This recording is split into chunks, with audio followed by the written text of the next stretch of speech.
BEEX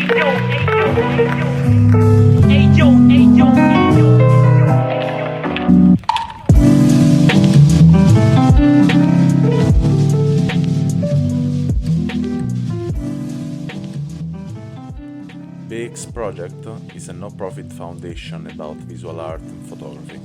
If you want to help us, just drop a donation on buymeacoffee.com/BerlinExplorer. And welcome to this 50 minutes of experience. And today I'm with Jake Varley from close to Amsterdam. I don't remember, he will say now. And I'm a big fan of In Picture. I know him as West Gorod from a lot of time. And I think it's before this project was called Berlin Explorer. He was there, and I'm really happy to have him today to talk with. So welcome, Jake. Yes, thank you very much. Thank you for inviting me. I appreciate it. Yeah, I'm Jake Varley. I'm behind the account, the Mars Station and Veskerod, two projects that I run here from The Hague in the Netherlands. Yeah, I was there since the beginning. I remember the Instagram account was the cactus scene, right? Yeah, right. Yeah, I remember it was very exciting from the very beginning, and we spoke a little bit early in the early days. Yeah, totally. Yeah, that was really nice. You reposted some of my work, and and I would repost some of your stuff, and it was good. That was for the project Veskerod when we were first talking, right? Yeah. So an introduction to that. That project I shoot with film most of the time, and I shoot it around the city from where I am. Corona came along and I couldn't travel as much, and I had to make a project here because most of my work, I like to travel, I like to go to places. I have this love for Eastern Europe and the cities over there, and unfortunately for the past 2 years that hasn't been possible, and I had to make my own project where I didn't have to travel anymore. And Westgrad became that project where I was looking at how humans behave in urban spaces, the difference between the designers, the architects, the people that build and design our cities, and how we act. And it's completely different to how the architects design our world. And I'm trying to capture that. I love your work. So I'm off part. I mean, I'm totally in your picture. It's for me, it's a really good research. It's really good made. As a good structure, good visual design. I mean, I'm fun. I think I'm of part of that. So it's my voice in this case is difficult. I mean, for me today will be difficult to provoke you, as I do it generally in the podcast. But I'm really curious to know, first of all, if you are visualize in front of yourself a goal to reach with this project. I mean, I talk about the West Gorod, and where you want to go, with this project. Yeah, I want to keep going. I want to break down the things exactly that we do different to I want to say the designers, the architects. I'm trying to see what things are reoccurring. So to be able to do this, I have to keep going, keep taking pictures, and build up a collection. This is something I noticed that I do. I'm a collector. I'm constantly collecting things. And for a long time, I wasn't very organized in this. I just took pictures that I liked and kept on with it. But then I noticed in other projects that I have things that are constantly reoccurring. So I'm starting to put all my pictures in baskets.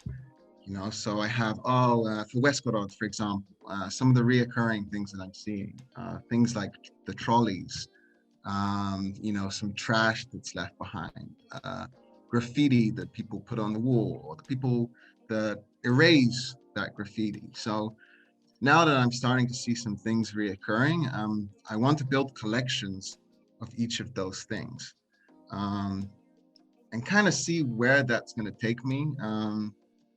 That's like the next step in this project, I think. Um, you know, like I just love those kinds of things, you know. Yeah. I will love. I mean, I'm really tempted to ask you if we can do it a book of your project because I'm really into your picture. I mean, I like a lot the storytelling. I like a lot the subject, and I think they are full of meaning, especially telling about the society where you live in. And it's really interesting for me. It's full Yeah, full of subjects.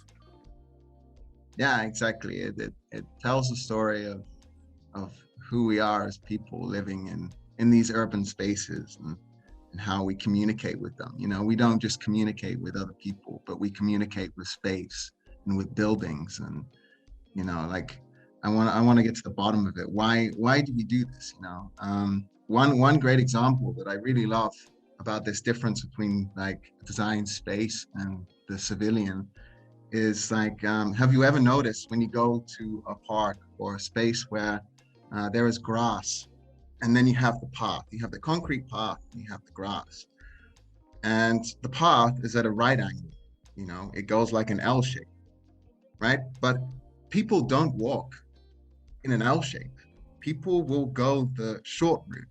So you can see on the grass that like the dirt where people have walked on the grass so much, there's just dirt there because they don't walk the path that was intended again by the architect. Now, and Yes. yeah. So I need to get to the bottom of that. Why are we designing space in this way when obviously it doesn't work? You know, it's unnatural. We're obsessed with unnatural shapes and design, and it's not really who we are as humans.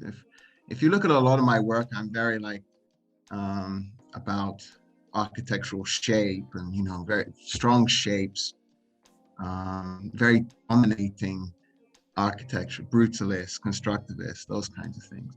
But I don't think we're really, as a race, beings of this type of architecture. Yeah. I think I'm totally agree with you in that point of view. But really, I'm curious about where come from this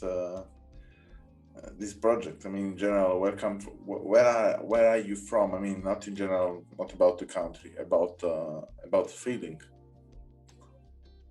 Uh, yeah, I don't know. I was always interested in these sort of things growing up.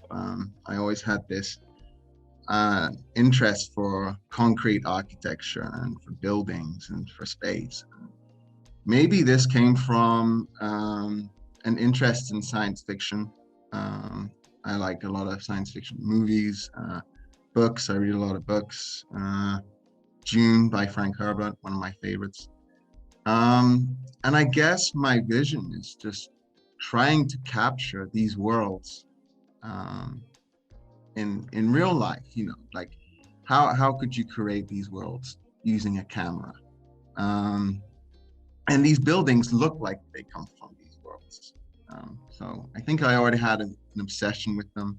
And in the UK, where I grew up, we have a lot of concrete buildings. Like London, a lot of London was destroyed in the war. So everything was rebuilt in the 60s and the 70s. So we did it cheaply with concrete, and postmodern and brutalism was born. And yeah. So I'm really curious. How do you consider London in general? Uh, I don't know. London's This is a tricky question. a nice city. It's a very big city. I like to think we're the friendly people, but we're also extremely rude. Um, yeah, it's a thick skin thing. It's not for everyone. Yeah, it's a city. It's really. I mean, It's probably one of the most cruel city I've ever seen in my life. In terms of society, it's really brutal in some ways. It's really nice here for sure. I mean, visually, it's really nice. Probably I had to spend more time there to meet more people, but the people I met was not really a pleasure to meet. But yeah, yeah, I will love to see for sure more London as in the sides, I mean not in the center, more in the sides. I walked a lot there, but I felt really a lot of uncomfortable feeling for poor people. I Yeah, felt the yeah, city is really restricted to humanity in general. It's yeah. I mean, if you don't work, if you are not in the system, you can die practically. yeah. I think it's a very tough city. It's a very expensive city. You can see the poverty if you know where to go. Um, yeah, I think these are the natures of these mega cities: Los Angeles, Paris, and London. I think they all have that kind of thing. Um, I think to like those kind of cities, you have to be there a really long time to understand how they work, how they move. You know. Yeah, I mean, yeah, to be part of the system. This is, Yeah, you know, yeah. yeah, Um, totally to be part of the system. If you're not part of the system, you cannot really understand. It's the same here in Berlin. If you are not part of Berlin, yeah, I mean, you can watch Berlin as a tourist, but doesn't understand anything really about Berlin. yeah, this is something, yeah, that I try and touch on as well. That cities are fluid, they move, but they move in direction, and every city moves in a completely different direction from another one. But you have to go with the flow of that city, or you're left behind.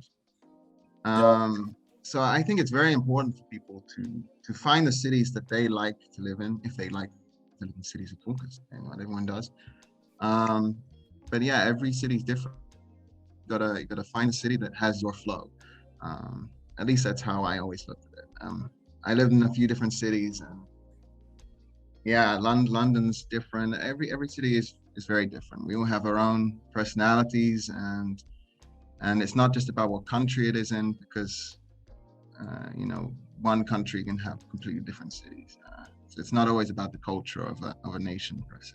no, culture, no, because in the end, we can say I was talking before I was invited from another podcast to talk, and I was talking about culture and identities, and I'm truly think about we cannot talk about culture because culture is something we groove in different kind of roots, and yeah, it's totally different. The culture is totally different between a subject and another.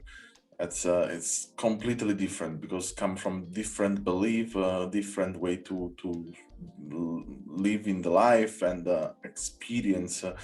And yeah, people as me, you traveled a lot to live in different cities and talking with the different people in the world. Uh, we cannot really talk about roots or cultural ideas because yeah, our cultural ideas are totally involved and influenced from everything. Yeah, yeah. Multiple cities, multiple countries, and also time. Time is a huge influence. It's something that's also not really talked about much when you talk about people's personality and a persona of a cultural background.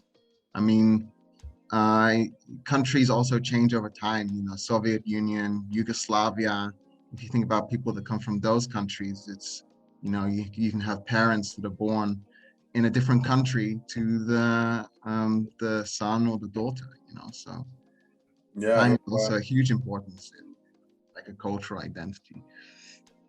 And do you consider all of these elements are really important in your project, in your work as a photographer? I mean, I don't know if you work as a photographer, but I mean, this work as a photographer in this case. Yeah, I think it's all important. It's all about the urban experience and what really makes a city and the people within it.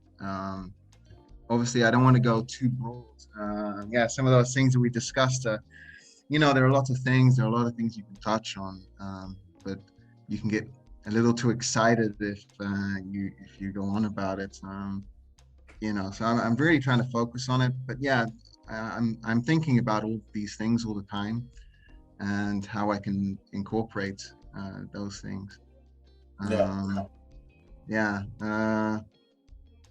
yeah. I don't know. I'm just letting it go with the flow and see what I'm discovering when I'm photographing. Yeah, I Go like get that. to the I like bottom. that that immersion in the word.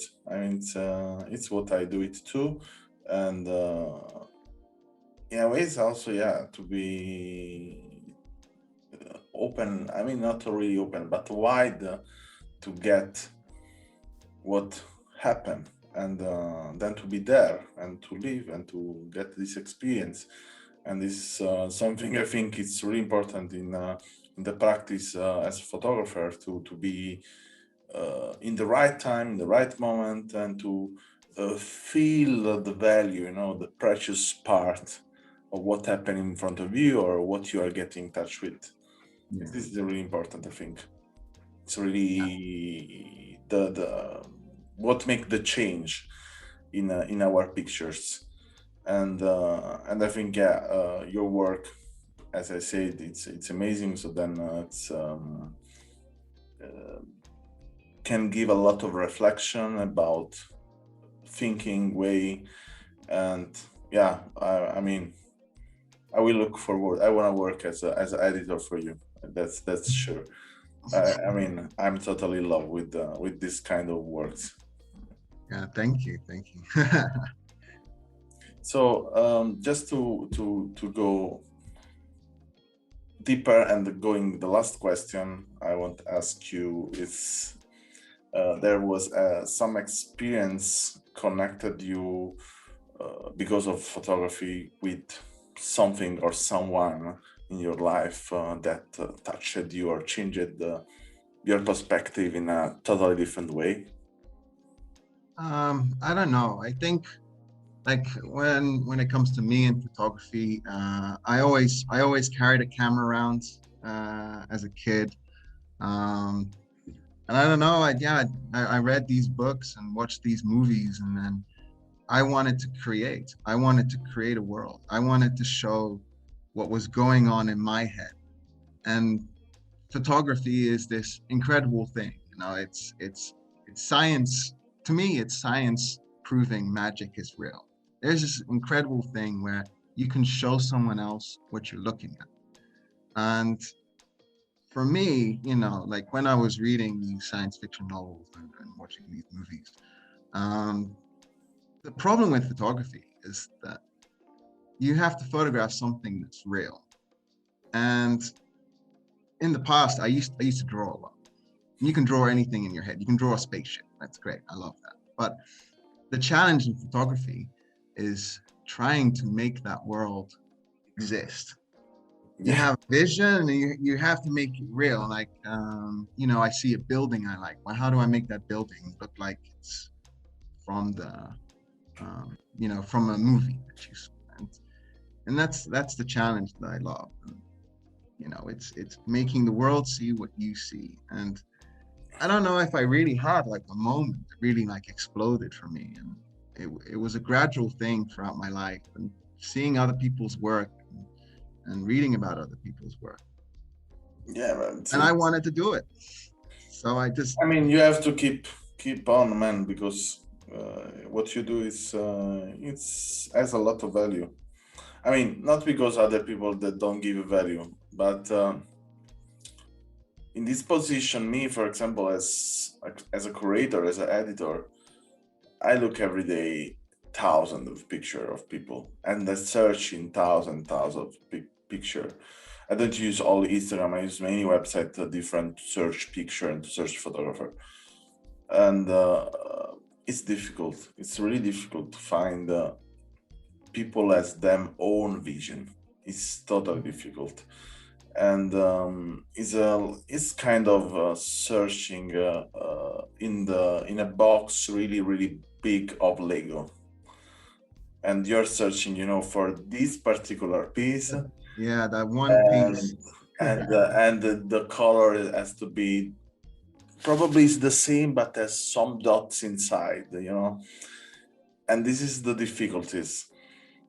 And I think, what is missed in photography today is this own vision. I mean, there are a lot of amazing photographers, a lot. I mean, there are more amazing photographers than shitty photographers, I think. But and this is the challenge when the photographer are high level because because the technique are more easy, the cameras are better, the the software to make post-production are really easy now. How do you find them? And this I think is only matter of feeling and experience. So that means you have to spend every day of your life watching, and really understanding what touch you. And what touch you is always something is in the upper level of what already happened in your life. So you have to search something touch you more. So if something was touching you 10 years ago, doesn't mean touch you now. Yeah, that's true. Yeah, people change, cities change, Yeah. So this was Jake Westgard for me, and you will see the work of him, I hope, link in description.